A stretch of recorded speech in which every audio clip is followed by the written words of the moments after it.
Piazza Rinaldi, un anno dopo l'avvio della ZTL. Io oggi veramente Piazza Rinaldi la definisco una cattedrale nel deserto. La piazza è deserta, non c'è nessuno, hanno fatto anche poche manifestazioni, non ho visto grandi cose per il momento, è solo una piazza abbandonata.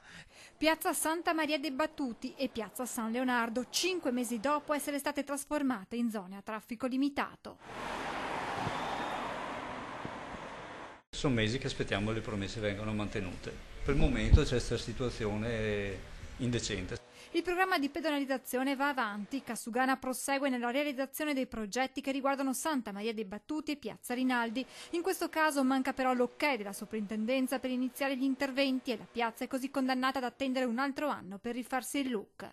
Ad oggi dire che una piazza resta ulteriormente bloccata per problematiche burocratiche, tecniche, politiche, questa non è competenza mia, però a danno a discapito della fruibilità del territorio e dell'interesse del commercio e dei fruitori del commercio che devono entrare in città, questo è aberrante. Un ritardo che preoccupa i commercianti, poco convinti anche dal progetto di riqualificazione. È veramente un grosso danno e c'è stata proprio una grossissima flessione.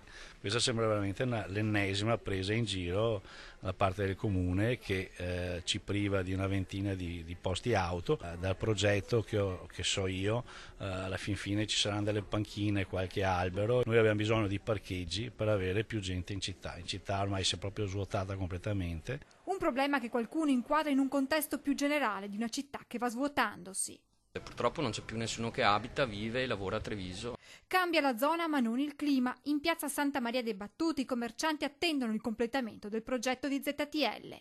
Controlli non ci sono, portabiciclette non ci sono, Fioriere ha messo un po' di piante che sta morendo. C'è una cosa che si sta tirando per le lunghe in maniera abbastanza poco piacevole. Mi spiace vedere la gente in bicicletta che deve appoggiare le biciclette sulle colonne o su per i muri perché i portabiciclette non ci sono. Non so che tipo di pedalizzazione intendano fare, dicono che arriveranno, però forse dovevamo pensarci a monte prima di cominciare a fare la piazza. Ci piace l'idea del progetto, quello che secondo me manca sono i tempi che sono stati stabiliti. Quello che non si sa bene è se saranno fatti o non saranno fatti determinati lavori. L'associazione Rivivere Treviso ieri ha incontrato i referenti di zona per raccogliere le loro richieste che verranno portate al tavolo in programma tra pochi giorni con l'assessore Camolei.